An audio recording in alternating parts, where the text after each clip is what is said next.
Subscribe कीजिए learning pharmacy channel को and bell icon को दबाइए लेटेस्ट फार्मेसी वीडियो सबसे पहले देखने के लिए। सो हेलो फ्रेंड्स, आज के इस वीडियो में हम कवर करेंगे D pharmacy first year pharmacognosy का क्वेश्चन पेपर, जिसमें हम एमसीक्यू कवर करेंगे from question number 1 to 10 with complete explanation. पूछे आपसे, देखिए सैफरन को ऑब्टेन किया जाता है प्लांट के किस पार्ट से? स्टिग्मा से, स्टेम से, एंथर एंड होल फ्लावर से, या none of the above? Answer है इसका ऑप्शन ए। सैफरन को ऑब्टेन किया जाता है स्टिग्मा से। सैफरन फ्लावर होता है। देखिए सैफरन क्या होती है? एक तरह की स्पाइस होती है जो कि डिराइव किए जाते हैं फ्लावर क्रॉकस सैटिवस। ये देखिए ये फ्लावर होता है क्रॉकस सैटिवस, ये भी आपको याद रखना है। इससे डिराइव की जाती है। कॉमनली इसको सैफरन क्रॉकस के नाम से जाना जाता है। ये जो स्टिग्मा एंड स्टाइल्स जो होते हैं, देखिए यहाँ पर आप देख रहे हैं ये स्टिग्मा एंड स्टाइल जो होते हैं, ये क्या होते हैं? ये थ्रेड लाइक स्ट्रक्चर होते हैं। देखिए इस तरह का थ्रेड होता है। इसको कलेक्ट किया जाता है, ड्राई किया जाता है और फिर इसको यूज़ किया जाता है सीजनिंग एंड कलरिंग एजेंट की तरह फूड्स में। पूछे आपसे, देखिए सीड जो है वो क्या है? इसमें से राइपेंड स्टेम है, फ्लावर है, ओवरी है या ओव्यूल है? आंसर है इसका ऑप्शन डी। सीड जो है एक तरह का राइपेंड ओव्यूल होता है। राइपेंड मतलब पका हुआ, एक आप कह सकते हैं।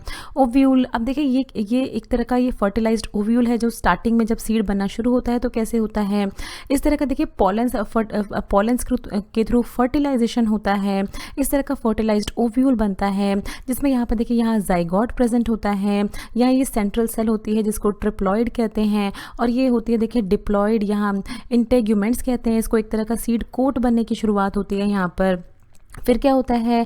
ये फर्टिलाइज्ड ओव्यूल जब फर्दर डेवलप होने लगता है तो ये जाइगोट जो है ये एम्ब्रोयो में कन्वर्ट हो जाता है।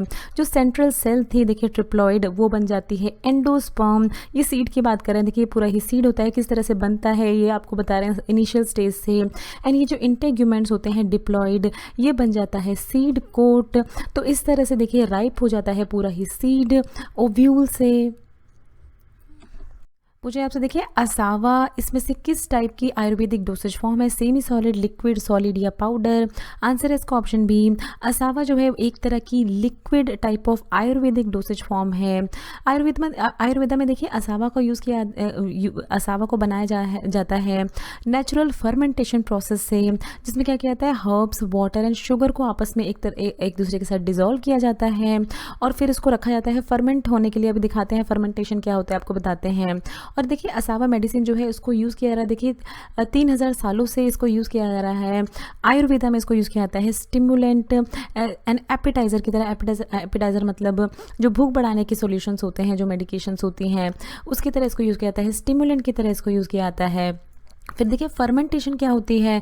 जिस प्रोसेस से इसको बनाया जाता है वो एक ऐसी प्रोसेस होती है जिसमें क्या होते हैं? जो माइक्रो ऑर्गेनिजम्स होते हैं जैसे यीस्ट एंड बैक्टीरिया, जब फर्मेंट करने के लिए छोड़ा जाता है किसी भी प्रोडक्ट को, तो उसमें क्या होता है? क्योंकि उसमें शुगर प्रेजेंट होता है, क्योंकि उसमें थोड़ा सा शुगर एंड स्टार्च प्रेजेंट होता है, तो क्या होता है? जो माइक्रो ऑर्गेनिज्म उसमें डेवलप हो जाते हैं बैक्टीरिया, जो कि अच्छे होते हैं बैक्टीरिया एंड यीस्ट, और वो क्या करते हैं? वो शुगर एंड जो कार्ब्स होते हैं उसको ब्रेक डाउन कर देते हैं, एल्कोहल एंड एसिड बना देते हैं। और फिर इसी को देखिए ये जो अल्कोहल और एसिड्स जो बनते हैं, इसी को एज अ मेडिकेशन यूज़ किया जाता है। सो दैट इज़ वाई असावा भी इसी नेचुरल फर्मेंटेशन प्रोसेस से बनाई जाती है, जहाँ पर हर्ब्स, वाटर एंड शुगर का सॉल्यूशन एक जगह पे डिसॉल्व करके छोड़ दिया जाता है। और जो शुगर होती है इसमें देखिए ये ब्रेक डाउन कर देते हैं जितने भी कार्ब्स होते हैं इसमें प्रेजेंट, और इस तरह का लिक्विड प्रिपरेशन फॉर्म किया जाता है।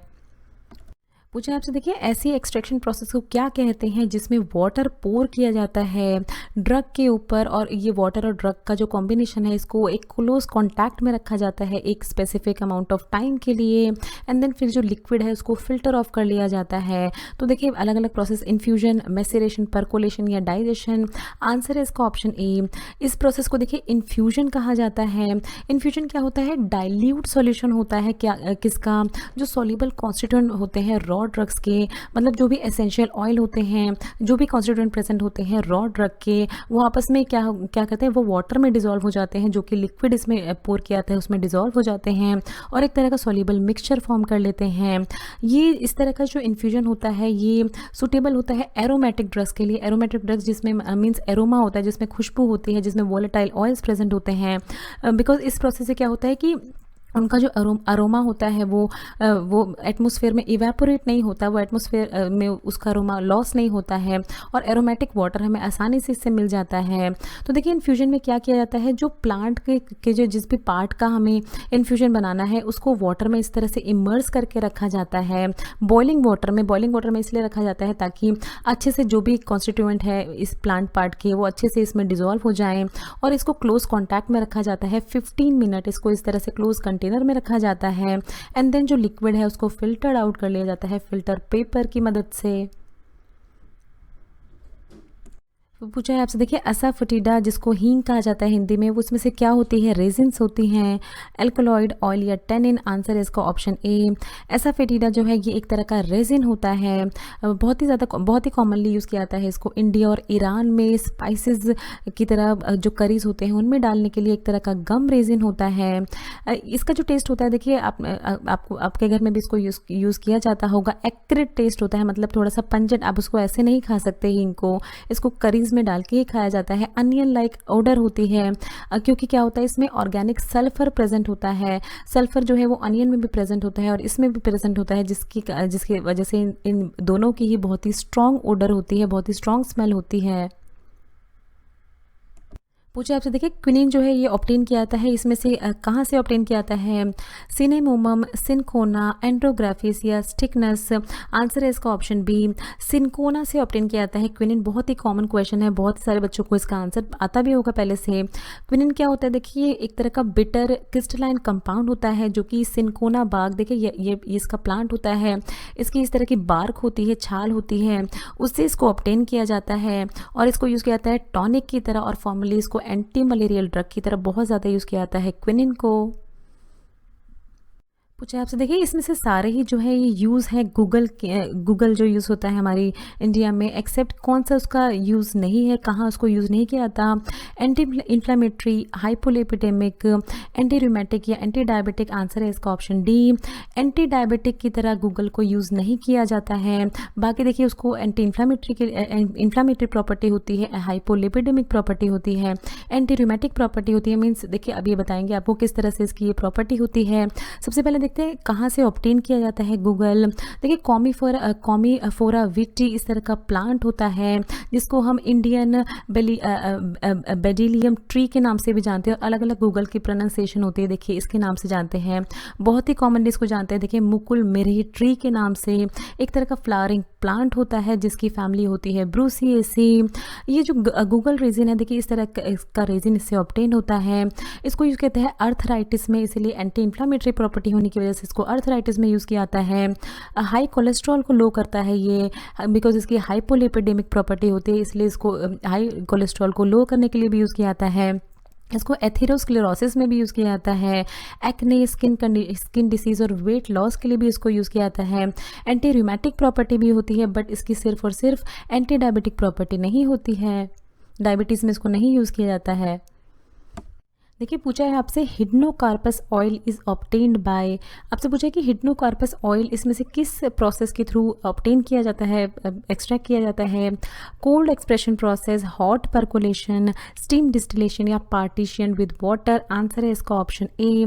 कोल्ड एक्सप्रेशन प्रोसेस के थ्रू हिडनोकार्पस ऑयल ऑब्टेन किया जाता है। सबसे पहले क्या होता है, देखिए हिडनोकार्पस को क्या कहते हैं, हिडनोकार्पस विटेनियस, और इसको कैलमुग्रा भी कहते हैं। ये एक ट्री होता है जिसकी फैमिली होती है अर्किएसी, इसकी फैमिली होती है। ये जो होता है देखिए हिडनोकार्पस विक्टीना और सीड ऑयल, ये बहुत ज़्यादा यूज़ किया जाता है इंडियन मेडिसिन में और चाइनीज़ में ट्रेडिशन में इसको यूज़ किया जाता है लेप्रोसी के ट्रीटमेंट के लिए।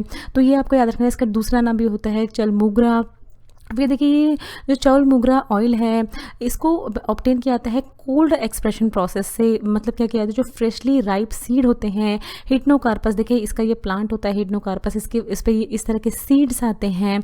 तो ये फ्रेशली राइप सीड होते हैं, ये बहुत ही फ्रेश पके हुए सीड्स होते हैं। इसके थ्रू ऑब्टेन किया जाता है, कोल्ड एक्सप्रेशन के थ्रू ऑब्टेन किया जाता है चलमुगरा ऑयल।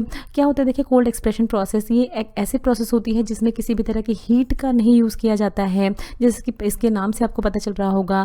इसमें देखिए सबसे ये फ्रेश जो फ्रूट्स होते हैं या जो सीड, अभी हम सीड की बात करें तो उसको इस तरह की प्रोसेस के थ्रू भेजा जाता है, जहाँ पर उसको इस तरह से ब्लेंड किया जाता है एक कंटेनर में। फिर ये जो ब्लेंडेड मटेरियल है ये फिर यहाँ देखिए इस कंटेनर में जाता है, जहाँ पर इसमें प्रेशर अप्लाई किया जाता है, क्योंकि ये ब्लेंड हो चुका है, टूट चुका है। तो फिर जब इसमें प्रेशर अप्लाई किया जाता है तो जो भी इसमें ऑयल होते हैं वो सेपरेट होने लगते हैं। फिर यहाँ से देखिए यहाँ से ये ट्रेवल करने लगता है मिक्सचर, और यहाँ से ये जो जूस आता है, जो फ्रेशली प्रेस जूस है, यहाँ से पास होता है, फिल्टर होता है। तो अब जो वाटर होते हैं देखिए वो तो नीचे चला जाता है, और ऑयल क्योंकि कम डेंसिटी का होता है ऑयल, तो वो यहाँ पर इस तरह से फ्लोट करने लगता है। तो इससे एसेंशियल ऑयल और जो जूसेस होते हैं उसको कलेक्ट कर लिया जाता है। इस प्रोसेस को कहा जाता है देखिए कोल्ड एक्सप्रेशन प्रोसेस। पूछा है आपसे देखिए आईपी के अकॉर्डिंग, इंडियन फार्माकोपिया के अकॉर्डिंग 1 ग्राम शार्क ऑयल में इसमें से कितने international unit of vitamin present होने ही चाहिए, इससे कम नहीं प्रेजेंट होने चाहिए। ऑप्शन में देखिए 2000, 6000, 5000, 4000 आईयू दिए हैं आपको international unit of vitamin. Answer है इसका ऑप्शन बी। तो देखिए 1 ग्राम ऑफ शार्क ऑयल में at least 6000 international unit of vitamin present होने ही चाहिए।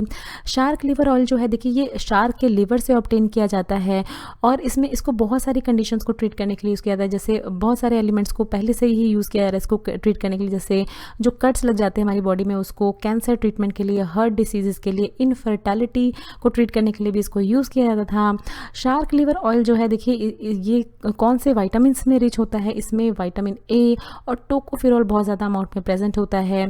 तो दैट इज़ वाई इसको जो डाइटरी सप्लीमेंट जो है उसकी तरह भी कैप्सूल की फॉर्म में दिया जाता है। जिन लोगों में ये विटामिन जो है वो डेफिशिएंट होता है, कम होता है, तो उन लोगों को डाइट की फॉर्म में भी कैप्सूल लेने को भी कहा जाता है इस शार्क लिवर ऑयल की। पूछा आपसे देखिए केमिकली वूल में इसमें से क्या प्रेजेंट होता है, टेनिन, सेरिन, फिब्रोइन या केराटिन। आंसर है इसका ऑप्शन डी, केराटिन प्रेजेंट होता है वूल में। क्या होता है देखिए केराटिन एक ऐसा बेसिक कॉन्स्टिट्यूएंट होता है जो भी हेयर फाइबर्स होते हैं, जैसे शीप का भी हेयर फाइबर्स ही होते हैं वूल, तो हर जितने भी होते हैं हेयर फाइबर्स उनमें केराटिन प्रेजेंट होता है। एक जो बेसिक कॉन्स्टिट्यूएंट होता है, स्टार्टिंग यूनिट होता है, और उसके ऊपर ही देखिए ये सारी जो यूनिट्स हैं बार बार लगना शुरू होते हैं। देखिए माइक्रोफिब्रिल होते हैं, फिर कॉर्टिकल सेल होती है, देन कॉर्टेक्स होता है, देन क्यूटिकल बनता है जो सबसे आउटर मोस्ट लेयर होती है हेयर की। तो इस तरह से देखिए केराटिन बेसिक यूनिट होता है। वूल जो है ये भी इसमें भी प्रेजेंट होता है। केराटिन एक तरह का प्रोटीन होता है। वूल फाइबर जो है देखिए उसका बहुत ही highly complex physical and chemical composition होती है। दैट इज़ वाई पता होगा आपको कि वूल जो है वो शीप से मिलता है। तो देखिए इतना ज़्यादा स्ट्रॉन्ग होता है कि शीप को अलग अलग तरह की हीट एंड कोल्ड कंडीशन से ये प्रोटेक्ट करके रखता है। सो इसीलिए ये बताया गया है कि बहुत ही अच्छी इसकी फिजिकल एंड केमिकल कॉम्पोजिशन होती है वूल फाइबर की।